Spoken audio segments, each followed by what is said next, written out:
ପଲ୍ଲବୀ କହିବେ, ମାମା ଏବେ ମୁଁ ପୁଣି ଥରେ ପୂର୍ବପରି ଆପଣଙ୍କର ବୋହୂ ବନିଗଲି। ମୁଁ ପୋଲିସ ଚାକିରିରୁ ରିଜାଇନ୍ ନେଇ ସାରିଛି। ଆଉ ସବୁଠୁ ବଡ଼ ଖୁସିର କଥା, ମୋ ରେଜିଗ୍ନେସନ୍ ଏପ୍ରୁଭ୍ ହେଇଯାଇଛି। ଏବେ ମୁଁ ଫୁଲ୍ ଟାଇମ୍ ଏ ଘରର ବୋହୂ ହେବି। ଆପଣଙ୍କ ସାଙ୍ଗେ ସାଙ୍ଗେ ଘରର ସମସ୍ତଙ୍କ କେୟାର ନେବି। ତାପରେ ସମସ୍ତେ ଥାପିଡ଼ି ପିଟି ଖୁସି ହେଇଯିବେ। ଏହାପରେ ମାୟା କହିବେ, ନାଇଁ, ବିଲକୁଲ ନାହିଁ। ତୁ ପୁଣି ଥରେ ବେକାର କଥାବାର୍ତ୍ତା ଆରମ୍ଭ କରିଦେଲୁ ନା। ପୁଣି କହିବେ, କ'ଣ ହେଲା, ମୋତେ ଏମିତି ଦେଖୁଛୁ କ'ଣ? ମୋ ପାଇଁ ତୋ ସ୍ୱପ୍ନ ଛାଡ଼ି ମୋତେ କ'ଣ ପାପର ଭାଗିଦାର କରିବୁ? ଏହାପରେ ପଲ୍ଲବୀ କହିବେ, କିନ୍ତୁ ମାମା। ତାପରେ ମାୟା କହିବେ, ନା, ତୁ ତୋର IPS ହେବାର ସ୍ୱପ୍ନ ପୂରଣ କରିବୁ। ମୁଁ ତୋତେ କେବେ ବି ଅଟକେଇବିନି। ଏହାପରେ ଆନନ୍ଦ କହିବେ, ହଁ ପଲ୍ଲବୀ, ମାୟା ଠିକ୍ କଥା କହୁଛନ୍ତି। ଆରେ ବହୁତ ହେଇଗଲା ଏସବୁ ସବ୍ ଇନ୍ସପେକ୍ଟର ଚାକିରି। ତୁ ଏଥର IPS ପାଇଁ ପ୍ରିପେୟାର କର, ହେଲା। ଏହାପରେ ପଲ୍ଲବୀ କହିବେ, ନାଇଁ ବାବା, ମୋର ଆଉ କୌଣସି ଚାକିରି କରିବାର ନାହିଁ। ଏବେ ମୋତେ ଘର ସମ୍ଭାଳିବାର ଅଛି। ତାପରେ ଗୌରବ କହିବେ, ପଲ୍ଲବୀ, ତମେ ମନା କାହିଁ କରୁଛ? ଆରେ ବଡ଼ମା ତମକୁ କହିଛନ୍ତି ମାନେ ଇଏ ତମ ପାଇଁ ବହୁତ ବଡ଼ ସୁଯୋଗ। ଏହାପରେ ବିନୋଦ କହିବେ, ହଁ ପଲ୍ଲବୀ, ତୁ ମନା କରନି। ତାପରେ ଆଦର୍ଶ କହିବେ, ଆରେ ଭାଇ, କ'ଣ ୟାର, ପଲ୍ଲବୀ କ'ଣ କରିବେ ନ କରିବେ ସେ କଥା ମୋତେ ତ କିଏ ପଚାର। ସିଏ ମୋ ସ୍ତ୍ରୀ, ଆଉ ସେଇ ହିସାବରେ ତମେମାନେ ଡିସିଜନ୍ ନେବ। ହାଁ। ତାପରେ ଆନନ୍ଦ କହିବେ, କ'ଣ କହିବାକୁ ଚାହୁଁଛୁ ତୁ? ତାପରେ ଆଦର୍ଶ କହିବେ, ପଲ୍ଲବୀ ଯଦି IPS ହେଇଯିବେ ତାହେଲେ ପୁଣି ବିଜି ହେଇଯିବେ।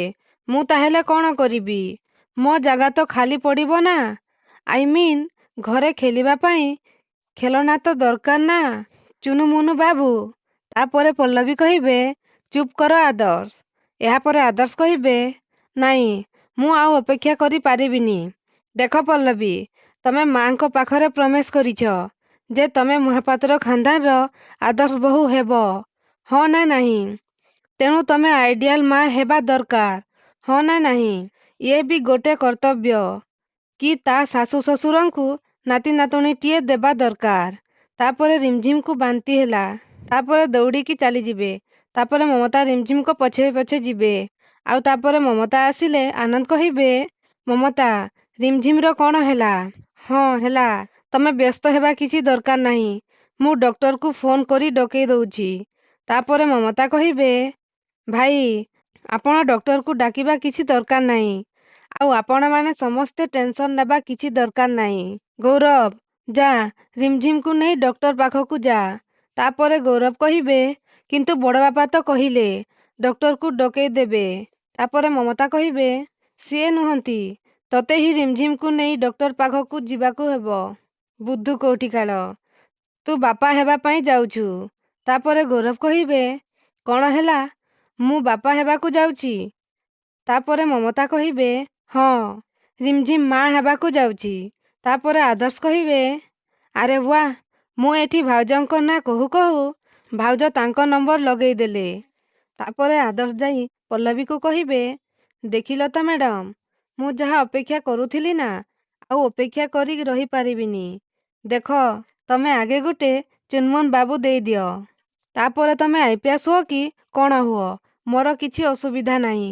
ତାପରେ ପଲ୍ଲବୀ କହିବେ, ଆଦର୍ଶ, ଆଜି ତ ମୁଁ ତମକୁ ଜମା ଛାଡ଼ିବିନି।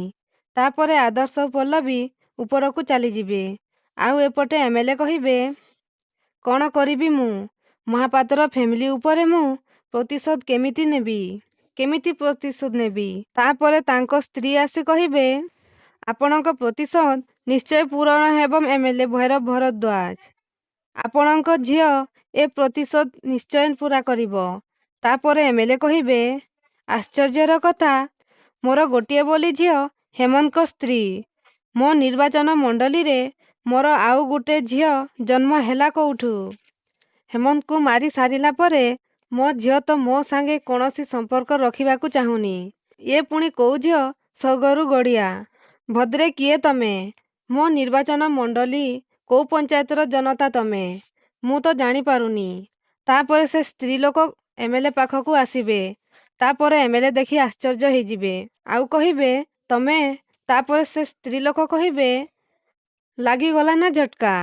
ଅନେକ ବର୍ଷ ଆଗରୁ ତମେ ମୋ ଠାରୁ ସମ୍ପର୍କ ତୁଟେଇ ଦେଇଥିଲ, କିନ୍ତୁ ମୁଁ ତମ ଭଳି ନୁହଁ।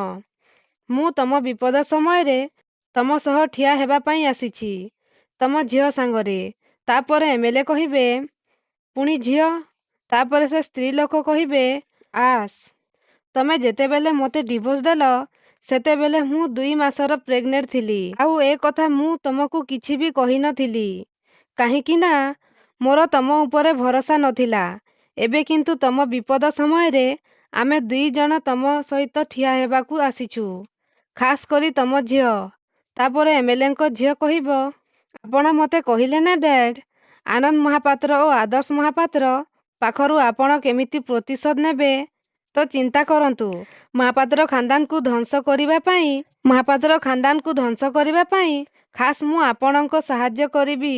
ତାପରେ ଏମଏଲଏ ତାଙ୍କ ଝିଅକୁ ହଗ୍ କରିଦେଲେ। ତାପରେ ସେପଟେ ଗୌରବ ଆଉ ମମତା ରିମଝିମକୁ ତାଙ୍କ ରୁମକୁ ଆଣିକି ଆସିଲେ। ତାପରେ ରିମଝିମ କହିବେ, ତମେ ଏତେ ବ୍ୟସ୍ତ କାହିଁକି ହେଇ ପଡ଼ୁଛ? ଯେମିତି ଏବେ ଏବେ ମୋର ଡେଲିଭରି ହେଇଯିବ। ଗୌରବ, ମୋର ବହୁତ କାମ କରିବାର ଅଛି। ସେ କାମ ସାରି ମୋତେ ଏନଜିଓ ଯିବାର ଅଛି। ତାପରେ ମମତା କହିବେ, ଚୁପ୍ କର, ସେ ଏନଜିଓ ଫେନଜିଓ ବନ୍ଦ କର। ଏବେଠୁ ବିନୋଦ ହିଁ ଏନଜିଓ ସମ୍ଭାଳିବେ। ଏଣିକି ତୁ କେବଳ ରେଷ୍ଟ ନେ। ତୋ ଗର୍ଭରେ ବଢ଼ୁଥିବା ଛୁଆର ଯତ୍ନ ତତେ ହିଁ ନେବାକୁ ପଡ଼ିବ। ଏମିତିକି ତତେ ଷ୍ଟ୍ରେସ୍ ଆଉ ଆର୍କସ୍ ନେବା କିଛି ବି ଦରକାର ନାହିଁ। ତାପରେ ରିମଝିମ କହିବେ, କିନ୍ତୁ ମା, ଏବେ ଡେଲିଭରି ପାଇଁ ବହୁତ ଦିନ ବାକି ଅଛି ନା। ଆଉ ଏବେଠୁ ଯଦି ମୁଁ କାମ କରିବା ବନ୍ଦ କରିଦେବି, ତାହେଲେ ପରେ ବହୁତ ବୋଝ ପଡ଼ିଯିବ। ଏମିତିରେ ବି ଆହୁରି 3-4 ମାସ ଆରାମରେ କାମ କରିପାରିବି। ତାପରେ ମମତା କହିବେ, ବିଲକୁଲ ବି ନୁହଁ। ଘରର କାମ ସବୁ ସମ୍ଭାଳିବା ପାଇଁ ମୁଁ, ପଲ୍ଲବୀ ଓ ଦାଦିମା ଅଛୁ। ତୁ କେବଳ ତୋର ଯତ୍ନ ନେ, ବୁଝିପାରିଲୁ? ଆଉ ସେପଟେ ଆଦର୍ଶ କହିବେ, ମହାପାତ୍ର ଖାନଦାନର ବୋହୂ ତୁମେ। ତମେ ଏଠି ଆରାମରେ ବସି ବସି ରେଷ୍ଟ ନିଅ, ବାସ୍। ତାପରେ ପଲ୍ଲବୀ କହିବେ, ରେଷ୍ଟ କରିବା ଦାୟିତ୍ୱ ଏବେ ଆପଣଙ୍କର ବାବୁ, ମୋର ନୁହେଁ। ମୁଁ ନିଜକୁ ପ୍ରୁଭ୍ କରିବି। ତାପରେ ଆଦର୍ଶ କହିବେ, ହଁ ତ, ତମେ ତମ ନିଜକୁ ବୋହୂ ଭାବେ ପ୍ରୁଭ୍ କରିବ। ତାହା ବୋଲି ସ୍ତ୍ରୀ ହିସାବରେ ତମେ ମୋ ପ୍ରତି ନେଗଲେକ୍ଟ କରିବ, ଏ କଥା କେବେ ହେଇପାରିବନି, କେବେ ବି ନୁହଁ। ତାପରେ ଆଦର୍ଶ କବାଟ ବନ୍ଦ କରିଦେବେ। ତାପରେ କହିବେ, ପଲ୍ଲବୀ, କେତେ ଦିନ ହେଲାଣି ତମ ସହିତ ମୁଁ ଏକୁଟିଆ ସମୟ ବିତେଇବା ପାଇଁ ଆଦୌ ସମୟ ମିଳିନି। ତାପରେ ପଲ୍ଲବୀ ପାଖରେ ବସି କହିବେ, ଆଚ୍ଛା ମ୍ୟାଡାମ, ଚାଲ ଚାଲ ଗୋଟେ କିସ୍ ଦିଅ।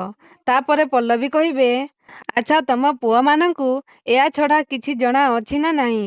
ଦିନ କାଳ ପାତ୍ର କିଛି ବି ଦେଖୁନ, ବାସ୍ କିସ୍ ଦିଅ, କିସ୍ ଦିଅ। ତାପରେ ଆଦର୍ଶ କହିବେ, ଓ ହେଲୋ ମ୍ୟାଡାମ, ବାହାଘର ଆସି 2 ବର୍ଷ ହେଲାଣି, ଆଉ ତମେ ଏ ପର୍ଯ୍ୟନ୍ତ ମୋତେ ଗୋଟେ କୁନି ପଲ୍ଲବୀ ଦେଇପାରିଲନି। ଏ ବିଷୟରେ କିଛି ଜଣା ଅଛି ନା ନାହିଁ? ମନେ ଅଛି ଟି?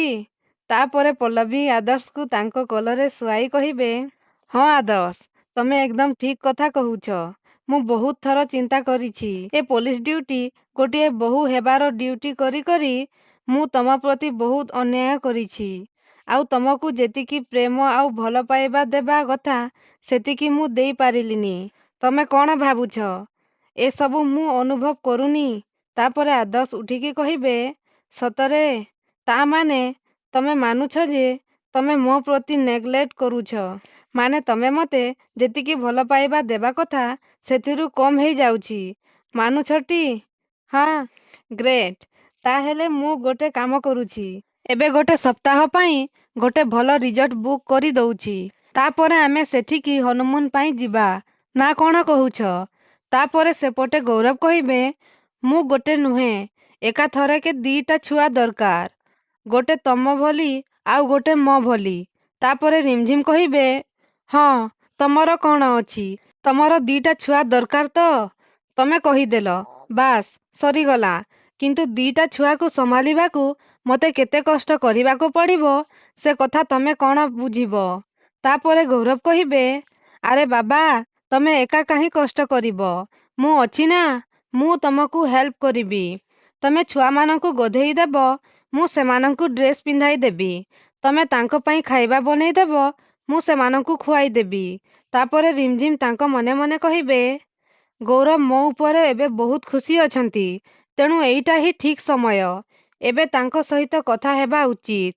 ତାପରେ ରିମଝିମ୍ କହିବେ, କିନ୍ତୁ ଗୌରବ, ଆମେ ଆମ ଛୁଆର ଭବିଷ୍ୟତ ବିଷୟରେ ଚିନ୍ତା କରିବା ଦରକାର ନା?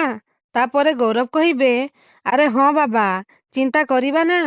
ତାପରେ ରିମଝିମ୍ କହିବେ, ନାଇଁ ମାନେ, ମୋତେ ଏଇଆ ଚିନ୍ତା ଲାଗୁଛି କି ତମ ପାଖରେ ତ ଆଜି ପର୍ଯ୍ୟନ୍ତ କୌଣସି ଫିକ୍ଚର ନାହିଁ। ବଡ଼ ବାପାଙ୍କର ବି ବୟସ ହେଇଗଲାଣି। ଆଦର୍ଶକୁ ଏକୁଟିଆ ଅଫିସ ସମ୍ଭାଳିବାକୁ ନିଶ୍ଚିତ ଭାବେ ବହୁତ କଷ୍ଟ ପଡ଼ିଯାଉଥିବ। ତେଣୁ ତମେ ବଡ଼ ବାପା ଓ ବଡ଼ ମାଙ୍କୁ କାହିଁକି କହୁନ ଯେ ସେମାନେ ବି ତମକୁ ତାଙ୍କ ବିଜନେସରେ ମେଣ୍ଟନର ବନେଇ ଦିଅନ୍ତୁ?